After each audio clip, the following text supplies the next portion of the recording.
বাড়িতে যদি কোনো আত্মীয় স্বজন কিংবা বাবা মা মরে গেলে পুজো অর্চনা করা যায় কি না, ভগবানের সেবা করা যায় কি না? দেখুন, বৈদিক রীতি মতে আমাদের রীতির মধ্যে কিছু আলাদা আলাদা ভাগ রয়েছে। খুব মন দিয়ে শুনবে। উনি প্রশ্ন করলেন, ঘরের মধ্যে কেউ যদি মারা যায় তাহলে পূজা অর্চা ইত্যাদি করা যায় কিনা। এক বিধি মার্গ, এক রাগানুগা মার্গ। এক হলো বিধি মার্গ, আরেক হলো রাগানুগা মার্গ। রাগানুগা মার্গের মধ্যে কেউ যদি মরেও যায় তবুও ভগবত সেবা ছাড়া যায় না। আর বিধি মার্গের মধ্যে যখন আমরা বৈদিক মার্গ নিয়ে চলি, খুব মন দিয়ে শুনবে কিন্তু, বৈদিক মার্গের মধ্যে যখন আমরা চলছি, মানে আমরা এখনো দীক্ষা নিইনি, আমরা এখনো তিলক করছি না, গলায় তুলসীর মালা পরছি না, আমরা এখনো শুদ্ধ নিরামিষ হতে পারিনি, আমরা এখনো একাদশী করছি না, সেই সময় ঘরের মধ্যে যদি অশৌচ ইত্যাদি হয় তখন ভগবত সেবা, ঠাকুর সেবা করা যাবে না। একদম ক্লিয়ার কাট কথা, বুঝতে পেরেছ?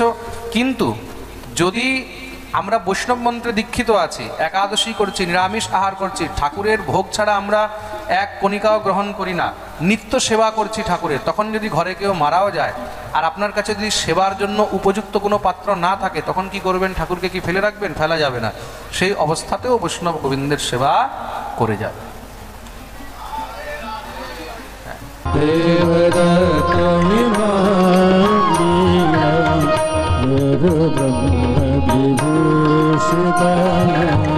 मूर्छयित्वा हरिकथा गायमानश्चराम्यहम् मूर्छयित्वा हरिकथा गायमानश्चराम्यहम् দেবদত্তামিমাং বীণাং স্বরব্রহ্ম বিভূষিতাম। দেবতাগণ আমাকে একটি বীণা দিয়েছেন, সেই বীণা দিয়ে আমি সঙ্গীতের 7 স্বর দিয়ে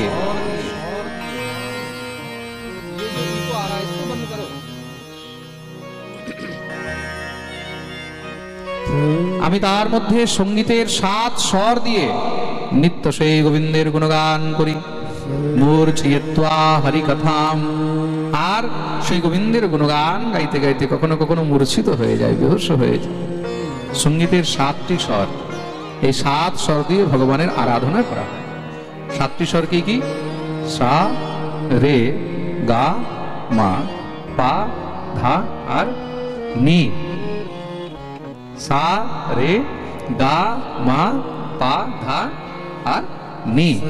ষড়জ, ঋষভ, কান্ধার, মধ্যম, তৎপশ্চাৎ পঞ্চম, ধৈবত আর নিষাদ।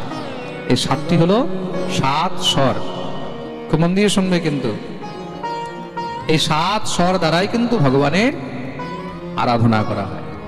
তা আমি সেই কৃষ্ণ প্রেম কৃষ্ণ ভক্তদের দ্বারা প্রাপ্ত করেছি। আর যখন অন্তরে কৃষ্ণ প্রেম এসে যায় না, তখন জীবনের মধ্যে একটা আনন্দ চলে আসে। সেই মস্তির সামনে সংসারের অন্য কোনো মস্তি কিছু নেই। যাহা মেরে আপনে সেবা কুছ নেই হ্যায়, সেই সময় আর কার প্রয়োজন হয় না। নিজের সঙ্গে ঠাকুর থাকলে মনে হয় বোধহয় সব কিছু আমার সঙ্গে আছে। অনেকে তোমাকে পাগল বলবে, বলে এ তো পাগল হ্যায়। অনেকে তোমাকে পাগলও বলবে, অনেকে তোমাকে ঢঙ্গিও বলবে, অনেকে তোমাকে ঢঙ্গিও বলবে, আরে বড় ঢঙ্গি আদমি। বুঝতে পেরেছ? তো মনে রাখবে, সবাইকে ঢঙ্গি বলে না, সবাইকে পাগলও বলে না। তা পাগল হতে হলে, ঢঙ্গি হতে হলে তোমাকে নিজের আনন্দে থাকতে হবে। আর জীবনে দেখবে একটি সময় এমন চলে আসবে, এই কৃষ্ণ প্রেমে কেউ পাগল বললে আর খারাপ লাগবে না। কাকে তুমি পাগল বলো, ও তোমাকে উল্টো বলবে, তুই পাগল, তোর বাবা পাগল, বলবে না, তোর 14 গোষ্ঠী পাগল। কিন্তু কোনো কৃষ্ণ প্রেমী ভক্তকে তুমি পাগল বলো, হেসে চলে যাবে, কমপ্লিমেন্ট পেয়ে গেছে।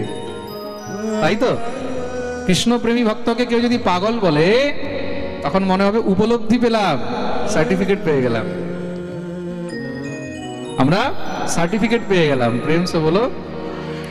বেদব্যাসকে উপদেশ করেছেন, সেই উপদেশ প্রাপ্ত করে বেদব্যাস এই 4টি শ্লোককে 18,000 শ্লোকে বিস্তার করলেন, যার নাম হলো শ্রীমদ্ ভাগবত মহাপুরাণ। বলিয়ে ভাগবত ভগবান কি জয়। এই ভাগবত তিনি নিজের পুত্র সুখদেব গোস্বামীকে পড়িয়েছেন, আর সুখদেব গোস্বামী রাজা পরীক্ষিতকে এই ভাগবত শ্রবণ করিয়েছেন।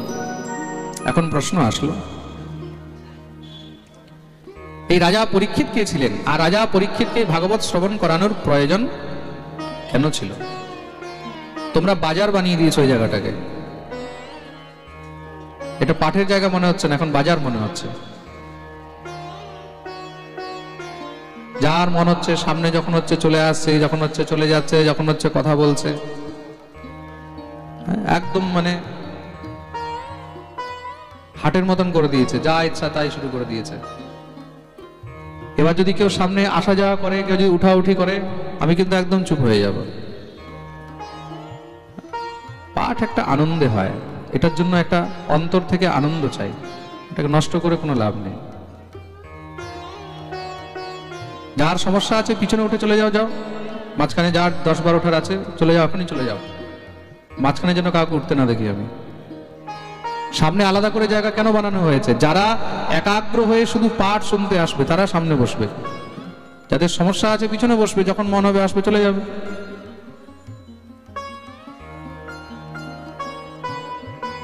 বলিয়ে ভক্তবৎসল ভগবান কি। এই পরীক্ষিত কে ছিলেন? এই পরীক্ষিত, তাকে ভাগবত শোনাবার প্রয়োজন কেন হলো? শ্রী সুতজি মহারাজ বর্ণন করছেন এক সময়ের কথা, যখন মহাভারতের যুদ্ধ প্রায় শেষ হয়ে গেছে। বৃকোদর ভীম নিজের গদার প্রহার দিয়ে দুর্যোধনের জান ভেঙে দিয়েছে, ভাঙা জান নিয়ে মরণাসন্ন হয়ে পড়ে রয়েছে। সেই সময় অশ্বত্থামা এসে উপস্থিত, মহারাজ আপনার জয় হোক। শুনেই দুর্যোধন একটু রুষ্ট হয়ে গেলেন, আমি মরণাসন্ন, তুই আমার জয়কার করছিস? আমি মরণাসন্ন, তুই আমার জয়কার করছিস, কিন্তু মহারাজ তার জন্য দোষী তো আপনি। এত বড় যুদ্ধের মধ্যে আপনি বুড়োদের উপরে বিশ্বাস করলেন। একবার যদি আপনি আমাকে দায়িত্ব দিতেন, পঞ্চপাণ্ডবের মাথা এনে দিয়ে দিতাম। ওহো, তাই না? তুমি এখন পারবে? বলে আপনি আদেশ করুন, আজ রাত্রেই পঞ্চপাণ্ডবের মাথা এনে দিয়ে দেবো। অশ্বত্থামা, যদি তুমি এই কাজ করে দাও তাহলে আমি তোমাকে অর্ধেক রাজ্য দিয়ে দেব। অশ্বত্থামা বেরিয়েছেন পাণ্ডবদের মস্তক আনতে। এদিকে ভগবান কিন্তু চিন্তায় পড়ে গেছেন। পাণ্ডবরা বিজয় উৎসব করছে আনন্দে, তাদের চিন্তা নেই, ভগবানের চিন্তা। পাণ্ডবরা তো নিজের সর্বস্ব গোবিন্দের চরণে অর্পণ করে দিয়ে রেখেছে। জীব যখন নিজের সর্বস্ব গোবিন্দের চরণে সমর্পণ করে দেয়, তখন চিন্তা ভগবানের। জীবনে যদি নিশ্চিন্ত হতে চাও তাহলে ভগবানের চরণে সমর্পিত হয়ে যাও। যখন তুমি ঠাকুরের চরণে সমর্পিত হয়ে যাবে, তখন সুখ দুঃখ রোগ শোক কিছুতেই তুমি কষ্ট অনুভব করবে না, সবকিছুর মধ্যে আনন্দ অনুভব করবে। ভগবান পাণ্ডবদেরকে বললেন, চলো আমরা গঙ্গার তটে একটু ঘুরতে যাব। কেউ একবার প্রশ্ন করেনি যে কেন যাব, এটা হলো বিশ্বাস। ভগবান নিয়ে চললেন। রাত্রির অন্ধকারে অশ্বত্থামা এসে দ্রৌপদীর 5 পুত্র, পাণ্ডবদের 5 পুত্রের মাথা কেটে নিয়ে গিয়ে উপস্থিত দুর্যোধনের সামনে। মহারাজ, এই নেন পঞ্চপাণ্ডবের মাথা নিয়ে এসেছি। ওই দেখি দেখি সব থেকে মোটা মাথাটা আমার হাতে দাও তো। মোটা মাথা মানে ভীমের। কেন? ভীমের সঙ্গে জন্মজাত বৈরতা রয়েছে, তো হাতে নিয়ে জোরে চাপা দিতেই একদম চুরমার হয়ে গেল। আরে কার মাথা নিয়ে এসেছিস? যার মাথায় 80 মণ গদার প্রহার করেও তার একটি তিলও আমি ব্যাখ্যা করতে পারলাম না। সেই মুখগুলোকে যখন এই আলোর মধ্যে দেখলেন, পাণ্ডব সন্ততির মাথা দেখে কাঁদতে লেগেছেন। ছি ছি ছি, তুই আমাদের সন্তানদের হত্যা করে দিলি। তারা থাকলে তো আমাদের নামে শ্রাদ্ধ করতো, পিণ্ড দান করতো, সৎকর্ম করতো। আমার শত্রুতা পাণ্ডবদের সঙ্গে ছিল, এই সন্তানদের সঙ্গে না। বেরিয়ে যায় এখান থেকে। সেই দুঃখে দুর্যোধনের মৃত্যু হয়ে গেল। দুর্যোধনকে বরদান ছিল তার মৃত্যু তখনই হবে যখন তার জীবনের সুখ আর দুঃখ একসঙ্গে উপস্থিত হবে। এদিকে ভগবান পাণ্ডবদেরকে নিয়ে যখন সকালে ফিরে এসেছেন, এসে দেখছেন সেখানে বিশাল বড় শোক চলছে, ক্রন্দন চলছে, নারীগণ সব কাঁদছে শিবিরের মধ্যে। মাতা শিশুনাম নিধনম সতানাম निशम्य घोरं परितप्यमान् तदा रुदद्बाष्पकलाकुलाच्च तां सान्त्वयन्नाह किरीटमाली। দ্রৌপদী বুক পিটিয়ে পিটিয়ে কাঁদছে। অর্জুন যখন এই দৃশ্য দেখলেন, 5 সন্তানের মৃত শরীর পড়ে রয়েছে মস্তকহীন, সঙ্গে সঙ্গে গান্ডীব হাতে নিয়ে প্রতিজ্ঞা করলেন যতক্ষণ পর্যন্ত সেই দুরাচারীকে, যতক্ষণ পর্যন্ত সেই হত্যারাকে আমি বন্দী বানিয়ে না নিয়ে আসি, নিজের মুখ এখানে দেখাবো। ভগবানকে বললেন, হে কেশব, এতদিন তুমি আমার রথ ধরেছিলে, আজ একদিন একটু আরো কৃপা করো। ভগবান সঙ্গে সঙ্গে রথে বসে অর্জুনকে নিয়ে চললেন। অশ্বত্থামার সঙ্গে ঘোর যুদ্ধ হলো, সেই যুদ্ধে তাকে বন্দী বানিয়ে নিয়ে এসে ফেলে দিয়েছেন দ্রৌপদীর সামনে। দেবী বলো কি করা যায়, তুমি যা বলবে তাকে সেই দণ্ড দেওয়া হবে। অশ্বত্থামা থরথর করে কাঁপছে। দ্রৌপদী বললেন, মুচ্যতামেশ ব্রাহ্মণ নিতরাম গুরু।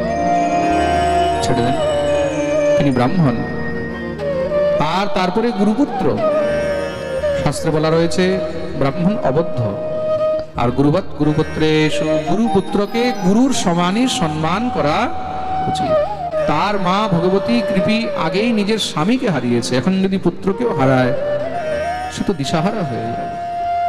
পুত্র হারাবার যে কি কষ্ট সেটা আমি অনুভব করছি। ছেড়ে দাও। ভীম গর্জনা করে বললেন, অর্জুন তুমি কার কথা শুনছো? যার 5-5টি সন্তান মরে পড়ে রয়েছে সামনে, সে আর কি বলবে? তার কি মাথা কাজ করছে? মেরে ফেলো এই দৃষ্টকে। যুধিষ্ঠির বললেন, দাঁড়াও দাঁড়াও, এখনো দ্বারকাধীশ আছে, একবার জিজ্ঞাসা করো। অর্জুন বললেন, হে দ্বারকাধীশ, তুমি বলো কি করা যায়। ভগবান বললেন, ব্রহ্মবন্ধুরেণ হন্তব্যাৎ তাই বধারহণঃ ময়ৈব ভয়মাম্নাতম পরিপায়নুশাসন। ব্রাহ্মণ যতই পতিত হোক না কেন, তাকে প্রাণে মারা যায় না, কিন্তু দুষ্টকে ছাড়াও যায় না। আততাই বধারহণঃ, অর্জুন বুঝে গেলেন মারাও যাবে না আর ছাড়াও যাবে না। তার মানে সংসারের মধ্যে যে মানি সম্মানী ব্যক্তি, তার অপমান করে দিলেই সেটাই তার জন্য মৃত্যুদণ্ডের সমান হয়। তলোয়ার নিয়ে তার মস্তক মুন্ডন করে মাথায় একটি মণি ছিল, সেই মণিটাকে হরণ করে নেয়। অশ্বত্থামা অপমানিত হয়ে লজ্জিত হয়ে সেখান থেকে চলে গেছে, কিন্তু প্রতিশোধের জ্বালায় জ্বলছে। ভগবান সমস্ত সব সেই মৃত সন্তানদের সংস্কার ইত্যাদি করিয়ে সবাইকে নিয়ে হস্তিনাপুরে আসলেন। যুধিষ্ঠিরের রাজ্য অভিষেক হয়েছে, ভগবান এবার দ্বারকা ফিরে যাচ্ছেন। যদ্যপি কেউ চায় না যে গোবিন্দ যাক, কিন্তু ভগবানকে তো আর কেউ ধরে রাখতে পারবে না। সবাই ভগবানকে বিদায় করতে বেরিয়েছেন। এদিকে মহলের মধ্যে একান্তে ভগবতী উত্তরা রয়েছেন। উত্তরাকে অভিমন্যুর স্ত্রী, তার গর্ভে সন্তান আছে। অশ্বত্থামা দেখলো খুব ভালো সুযোগ। সবাই তো দ্বারকাধীশকে বিদায় করতে বেরিয়েছে, এ সময় একাকী ভাবে উত্তরা মহলের মধ্যে আছে, তার গর্ভকে যদি নষ্ট করে দিই তার মানে পাণ্ডবদের বংশই শেষ হয়ে যাবে। এই বিচার করে উত্তরার গর্ভকে কেন্দ্রিত করে ব্রহ্মাস্ত্র প্রয়োগ করলেন। ভগবান রথে উঠবেন, উত্তরা এদিকে দৌড়াচ্ছে, গোবিন্দকে দেখে দূর থেকে প্রার্থনা করতে আরম্ভ করলেন, পাহি পাহি মহায়োগিন দেব দেব জগৎপতে নান্যম তদভয়ম পশ্যে যত্র মৃত্যুঃ পরস্পরম। হে গোবিন্দ, রক্ষা করো রক্ষা করো রক্ষা করো। ভগবান আর কিঞ্চিত দেরি করেননি, সঙ্গে সঙ্গে এক অঙ্গুষ্ঠ পরিমাণ রূপ ধারণ করে তার গর্ভের মধ্যে প্রবিষ্ট হয়ে গেলেন। আর অস্ত্রতেজস্বগদয়া নিহারমিব গোপতি, ভগবান নিজের দিব্য অস্ত্র দ্বারা সেই ব্রহ্মাস্ত্রের তেজকে নষ্ট করলেন। সেই গর্ভস্থ শিশুর ভগবান রক্ষা করলেন। সৃষ্টির মধ্যে এমন প্রথমবার হয়েছে যে কোনো শিশু মাতৃ গর্ভেই ভগবানের দর্শন পেয়েছেন। একই গর্ভে ভগবান আর একই গর্ভে ভক্ত। ভগবান তা রক্ষা করে দিব্য চতুর্ভুজ রূপ ধারণ করে প্রকট হলেন। ভগবতী কুন্তি চরণে পড়ে গেছেন, কান্তে লেগেছেন। নমঃ পঙ্কজনাভায় নমস্তে পঙ্কজাঙ্ঘ্রে নমঃ পঙ্কজনেত্রায় নমঃ পঙ্কজমালিনী। ভগবানের স্তুতি করলেন, হে গোবিন্দ, আজ পর্যন্ত আমি তোমাকে শুধু নিজের ভাইপোই মনে করে এসেছি। আমি কত বড় অপরাধিনী, হতভাগিনী, আমি এখনো এটাই বুঝতে পারলাম না যে আমার সামনে সাক্ষাৎ অনন্ত কোটি ব্রহ্মাণ্ডের নায়ক স্বয়ং শ্রী হরি। আমি আজ পর্যন্ত তোমাকে সেই সৎকার করতে পারলাম। ভগবান বললেন, না না পিসি, আমি তো তোমার ভাইপোই, আমি ভগবান নই। বলে, না, আর তুমি আমাকে ঠকাতে পারবে না, আমি বুঝে গেছি তুমি স্বয়ং ভগবান। ভগবান বললেন, যদি ভগবান বুঝেই গেছো তাহলে আজকে ভগবানের কাছে যা চাইবে চেয়ে নাও। কুন্তী বললেন, যা চাইবো দেবে তো? বলে, কথা দিলাম। যদি দিতেই হয় গোবিন্দ, তাহলে বিপদঃ সন্তু নঃ শাশ্বত তত্র তত্র জগদ্গুরু ভবতো দর্শনম ইয়ৎস্যাদ পুনর্ভবদর্শনম। যদি দিতেই হয় তাহলে আমাকে জগতের যত বিপত্তি আছে সেই সমস্ত বিপত্তি তুমি আমার করে ফেলে দাও। তুমি আমায় কি বলছো বেশি? সংসারে জীব আমার কাছে সুখ চায়, সম্পত্তি চায়, বৈভব চায়, যশ চায়, আর তুমি বিপত্তি চাইছো?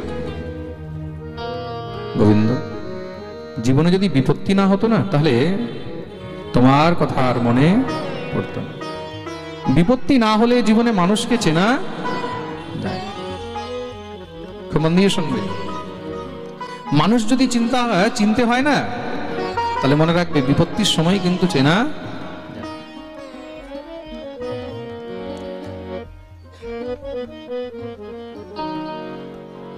একদিন ভাবতে ভাবতে আমার মনে খুব সুন্দর একটি বিচার এসলো, জীবনে যদি মানুষ চিনতে হয় তাহলে কোনোদিন একটু ভুল করে দেখবে। সবসময় ভালো করলে কিন্তু মানুষ চিনতে পারবে না, কোনোদিন কিছু একটু খারাপ করে দেখবে। আর যেদিন তুমি কিছু খারাপ করবে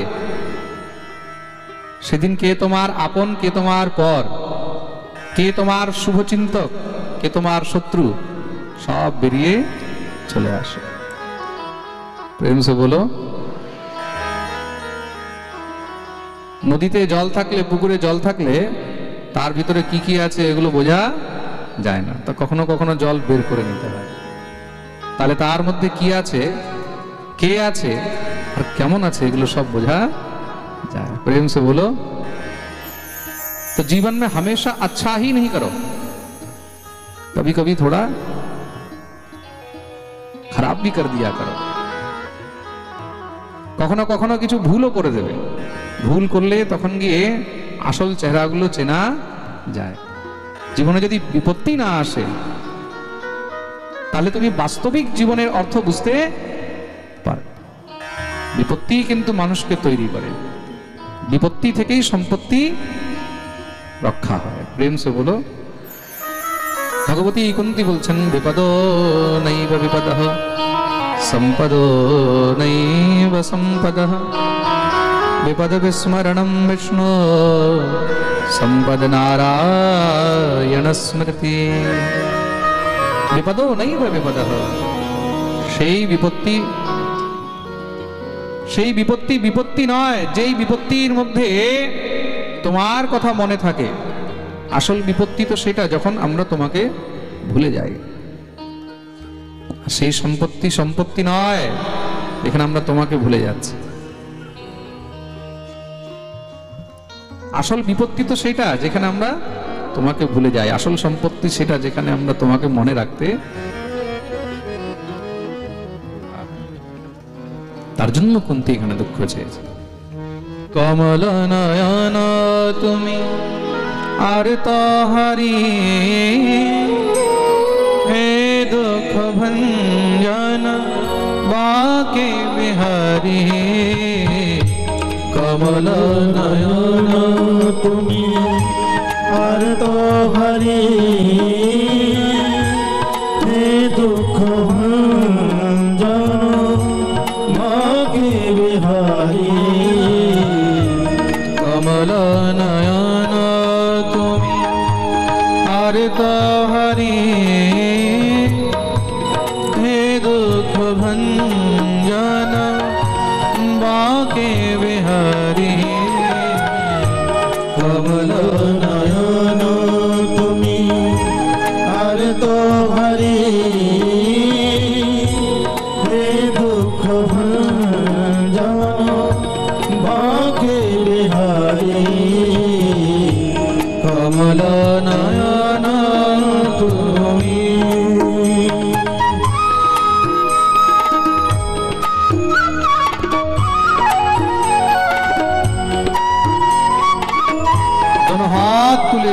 সেবা করে হরি।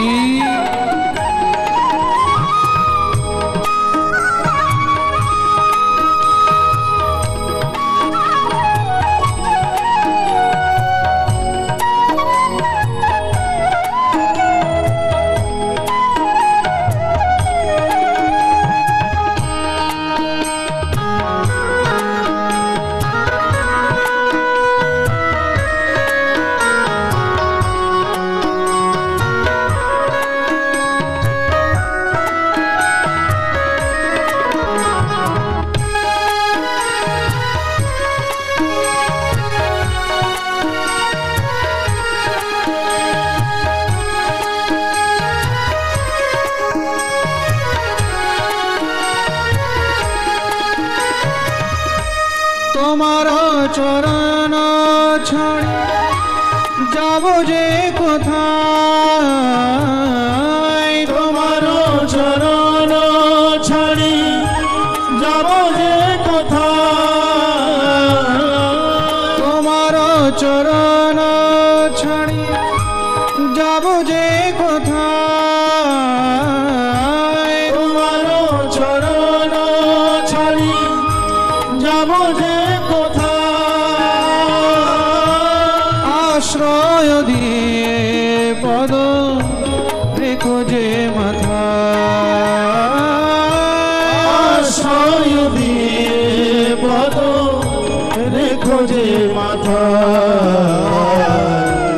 হে দীন বন্ধু করুণার সিন্ধু, হে দীন বন্ধু করুণার সিন্ধু, হে দুঃখ ভঞ্জন বাঁকে বিহারী, কমল নয়ন তুমি আর তো হরি গাইয়ে, দুঃখ ভঞ্জন বাঁকে বিহারী, কমল নয়ন তুমি।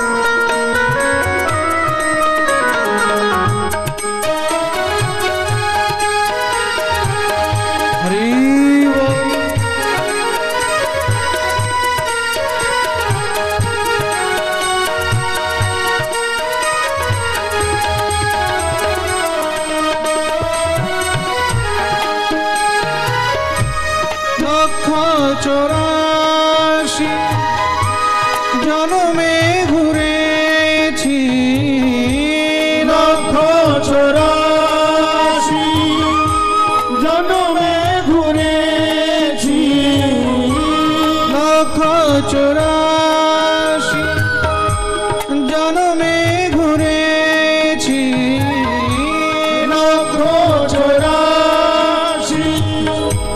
জনমে ঘুরেছি, তবে যে মানব দেহ ভাগ্যে পেয়েছি, তবে যে মানব দেহ ভাগে পেয়েছি, গোবিন্দ দিও শরণ তোমারি, গোবিন্দ দিও শরণ তোমারি, হে দুঃখ ভঞ্জন বাঁকে বিহারী, কমল নয়ন তুমি আর তো হরি, হে দুঃখ ভঞ্জন বাঁকে বিহারী, কমল নয়ন তুমি, কমল নয়ন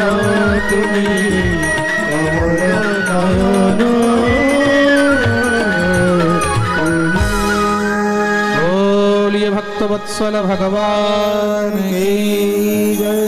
अथ विश्वेश विश्वात्मन विश्वमूर्ते स्वकेषु मे स्नेहपाशमिमं छन्दे दृढं पाण्डुषु वृष्णिषु। भगवती कुंतीर दिव्य এই পুকার, এই স্নেহ ভগবানকে বেঁধে দিলেন। যদ্যপি ভগবান দ্বারকা যাচ্ছিলেন, কিন্তু কিছু সময়ের জন্য তিনি আরো হস্তিনাপুরে রয়ে গেলেন। একদিন ভগবান দেখছেন সবাই তো শুয়ে রয়েছে, কিন্তু যুধিষ্ঠিরের বিশ্রাম নেই। ঘরের বাইরে আঙিনায় বসে যুধিষ্ঠির কাঁদছেন রাত্রিবেলায়। ভগবান যুধিষ্ঠিরের কাছে গিয়ে উপস্থিত হলেন, পাশে বসেছেন। ধর্মরাজ, কি হয়েছে? তুমি কিসের শোক করছো? কি বলবো মধুসূদন, কখনো কখনো ভাবি এই এত বিশাল বড় যুদ্ধ করে তার পরিণতি, তার পরিণাম, প্রতিফল কি পেলাম? এই রাজ সিংহাসন, এই সিংহাসনে যখন বসি, সিংহাসনের দিকে তাকালে তখন সেই সিংহাসনে রক্ত রঞ্জিত দেখা যায়। কার রক্ত? সব আপনজনেরই তো। এই যুদ্ধে যারা মারা গেছে কে ছিল? সব আপনই তো ছিল। কেউ কাকা, কেউ জ্যাঠা, কেউ ভাই, কেউ ভাগনা, কেউ ভাইপো, কেউ পিতামহ, কেউ গুরু। ভগবান বোঝালেন, দেখো, ধর্মযুদ্ধের মধ্যে যদি আপনজন অধর্মের পথে দাঁড়িয়ে যুদ্ধ করে, তখন তাকে বধ করলেও কোনো দোষ নেই। এই মহাভারতের যুদ্ধ কি ছিল? এটা ধর্ম আর অধর্মের মধ্যে যুদ্ধ ছিল। পাণ্ডবগণ ধর্ম নিয়েছিলেন আর কৌরব অধর্ম নিয়ে। ভগবান কি বললেন? ভগবান বললেন, পঞ্চ পাণ্ডবকে 5টি গ্রাম দিয়ে দাও। তাদের যদি রাজ্য নাও দিতে পারো, তাহলে 5 জনকে 5টি গ্রাম দিয়ে দাও, নিজের 5টি গ্রাম নিয়ে থাকবো। দুর্যোধন বললেন, সম্ভব নয়। ভগবান বললেন, তাহলে একটি কাজ করো, 5 জনকে 5টি ঘর দিয়ে দাও। বলে, আমি সূচাগ্র ভূমিও অর্পণ করিব না, সূচের অগ্রভাগের সমানও আমি ভূমি দেব না। অত্যাচার যখন লেভেলের উপরে চলে যায়, তখন সংগ্রাম শুরু হয়। ভগবান বললেন, ঠিক আছে, আমাদের কাজ আমরা করে নিয়েছি, এখন যা হবে সেটা এখন যুদ্ধে দেখা যাবে। মহাভারতের যুদ্ধ কি? ধর্ম আর অধর্মের যুদ্ধ। যত্র যোগেশ্বরঃ কৃষ্ণ যত্র পার্থো ধনুর্ধরঃ তত্র শ্রীর বিজয় ভূতির ধ্রুবা নীতির মতির মম। যেখানে স্বয়ং ভগবান শ্রীকৃষ্ণ আছেন, অর্জুন আছেন, যেখানে ধর্ম আছে সেখানেই বিজয়। যুধিষ্ঠিরকে ভগবান বোঝাতে চেয়েছেন, কিন্তু যুধিষ্ঠির বললেন, মধুসূদন, আমার মনের ব্যথা তুমি বুঝবে না। ভগবান চুপ হয়ে গেলেন। কেন? তাকে বোঝানো যায় যে বুঝতে চায়, যে বুঝতে চায় না তাকে বোঝানো, কিন্তু তা বলে তো ছাড়া যাবে না। কেন? দেখুন, যুধিষ্ঠিরের মনে বিষাদ হয়েছে। তো বিষাদগ্রস্ত জীব, অবসাদগ্রস্ত জীব অনেক কিছু অঘটন করতে পারে। ডিপ্রেশনে মানুষ থাকলে কি হয়? কিছু না কিছু অঘটন করবে। এই বিষাদ কিন্তু অর্জুনের মনে হয়েছিল যুদ্ধের আগে। কিছু বুঝতে পারছে না, তখন ভগবানের চরণে শরণাগত হয়ে গেল, একদম সারেন্ডার হয়ে গেছে। প্রভু, তুমি আমাকে উপদেশ করো, আমি কিছু বুঝতে পারছি না। ভগবান তাকে উপদেশ করলেন, সেটাই হলো গীতা।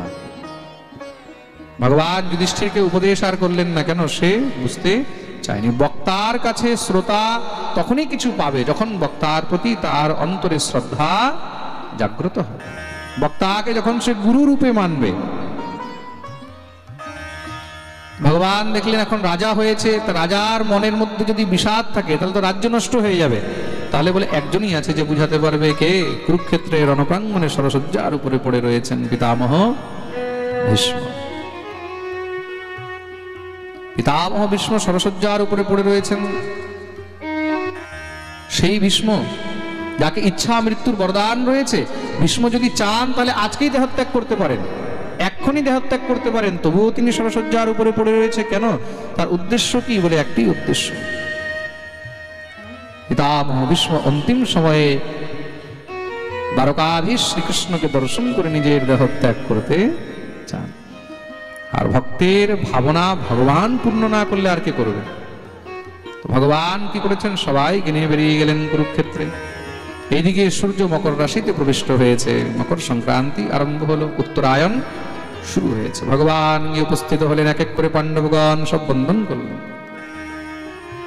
ভগবান বললেন, পিতামহ তোমার এই পুত্র নতুন নতুন রাজা হয়েছে, তাকে একটু উপদেশ করো। দিব্য উপদেশ করলেন।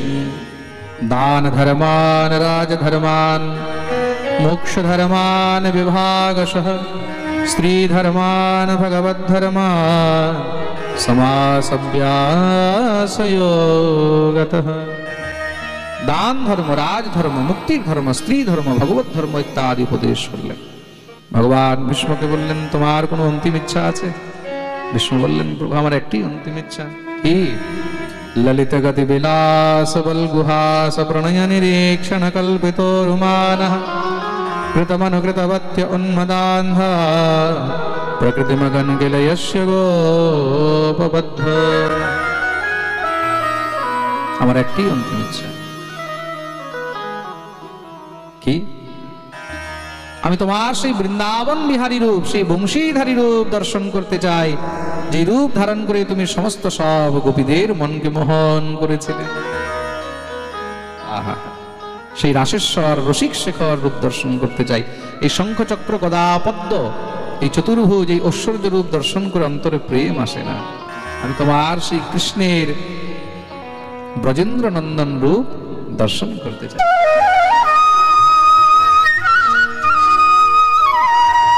সঙ্গে সঙ্গে ভগবান দিব্য বংশীধারী রূপ নিয়ে সেখানে পিতামহ ভীষ্মকে দর্শন দিলেন। देहांत काले तुम सामने हो, बंशी बजाते मन को लुभाते, यही गीत गाते मैं तननाथ त्यागू, गोविंद दामोदर माधवेति, गोविंद दामोदर माधव। भगवान दर्शन दिएছেন, সেই দিব্য দর্শন করে সেখানেই পিতামহ ভীষ্ম নিজের দেহকে ত্যাগ করে দিলেন। বলিয়ে ভক্তবৎসল ভগবান কি জয়। এই প্রকার ভীষ্মের মহানির্বাণের কথা বর্ণন শ্রবণ করিয়েছেন। ভগবান দ্বারকা প্রস্থান করলেন। কিছু সময় পরে উত্তরার গর্ভের থেকে সেই শিশুর জন্ম হলো। ব্রাহ্মণগণ তার নামকরণ সংস্কার করেছেন। কি নাম রাখলেন? তস্মান নামনা বিষ্ণুরাত ইতি লোকে বৃহৎস্রবাহ ভবিষ্যতি ন সন্দেহ মহাভাগবতো মহান। হে যুধিষ্ঠির, তোমার এই পুত্র, তোমার এই সন্তান সংসারের মধ্যে পরম ভাগবত হবে, পরম ধর্মজ্ঞ হবে, তার নাম বিষ্ণুরাত হবে। আর জন্ম থেকেই সে সবার পরীক্ষা করবে। কেন? ওই যে গর্ভের মধ্যে নারায়ণকে দেখেছে, তার জন্য সবার মধ্যে তাকে খুঁজবে। বিধমন্তম সন্নিকর্ষে পরিয়েক শতক ইত্যসৌ, তার জন্য তার আরেকটি নাম পরীক্ষিত হবে। বলিয়ে পরীক্ষিতজি মহারাজ কি। আস্তে আস্তে পরীক্ষিতজি মহারাজ বড় হচ্ছেন। আর এইদিকে কি হলো? নিত্য নতুন অপশকুন আরম্ভ হয়েছে। এই অপশকুন দেখে যুধিষ্ঠিরের মন চিন্তা হলো, অর্জুনকে পাঠালেন। অর্জুন, যাও দ্বারকায় গিয়ে দেখো আমাদের দ্বারকাধীশ সকুশল আছেন তো। অর্জুন যখন দ্বারকায় গেছেন, দ্বারকায় গিয়ে দেখছেন দ্বারকা বলতে কোনো জিনিসই নেই। দ্বারকা তো জলমগ্ন হয়ে গেছে। ভগবান সদা সর্বদার জন্য পরমধাম গমন করেছেন। অর্জুন কাঁদতে কাঁদতে ফিরে আসলেন। যুধিষ্ঠির বুকে জড়িয়ে ধরেছেন। কি হয়েছে অর্জুন? সব সকুশল আছে তো? বলে, বঞ্চিত হম মহারাজ হরিণা বন্ধুরূপিণা। সেই হরি আমাদেরকে সদা সর্বদার জন্য পরিত্যাগ করে দিয়ে চলে গেছে। কি বলছো অর্জুন? যদি গোবিন্দই নেই তাহলে আমরা আর কাকে নিয়ে থাকবো? তাহলে আমরাও এই সব রাজপাট ইত্যাদি ত্যাগ করে বেরিয়ে যাই। পরীক্ষিতজি মহারাজ এখন যুবক হননি, কিশোর অবস্থা, তার মধ্যেই তাকে রাজগদ্দি অর্পণ করে দিয়ে পাণ্ডবগণ সব বন গমন করলেন। সেই পরীক্ষিতজি মহারাজ দিগ্বিজয় করেছেন। তার বিবাহ হলো, পুত্র হয়েছে, নাম হলো জন্মেজয়। একদিন শ্রী পরীক্ষিতজি মহারাজ নিজের নগরের মধ্যে ভ্রমণ করতে করতে হঠাৎ করে দেখছেন কি, সেখানে একটা গাভী আর একটি বৃষ, তাদের মধ্যে সংবাদ চলছে। গোমাতা আর বৃষ, বৃষ মানে ষাঁড়। খুব মন দিয়ে শুনুন, ষাঁড় আলাদা জিনিস আর বলদ আলাদা, ঠিক আছে? সেই গোমাতাটিকে, গোমাতা হলেন স্বয়ং পৃথিবী আর বৃষ হলেন স্বয়ং ধর্ম। ধর্ম আর পৃথিবীর মধ্যে সংবাদ চলছে। কি সংবাদ চলছে? পৃথিবী মানে সেই গোমাতাটি খুব ক্লান্ত হয়ে আছে, শরীর একদম রুগ্ন হয়ে গেছে। তা সেই বিষয়টি তাকে জিজ্ঞাসা করছেন, দেবী কি ব্যাপার, তুমি এত ক্লান্ত হয়ে আছো, অনেক দুঃখী হয়ে আছো, তার কারণ কি? সেই গোমাতা বলছেন, কি বলবো হে ধর্মরাজ, আমার প্রাণপ্রিয়, আমার মালিক, আমার স্বামী, তিনি আমাকে পরিত্যাগ করে দিয়ে চলে গেছেন।